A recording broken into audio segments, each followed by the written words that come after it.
So I brought him to the island so he could feel better. And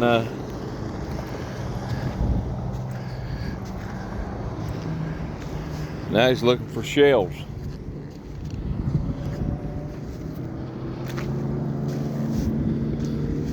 I said, is there any bait running? I don't know what you mean. I'm looking for seashells. I was like, okay. So this is part of the island.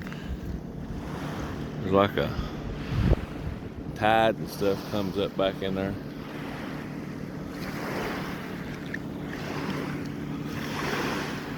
It's called Sheep Island.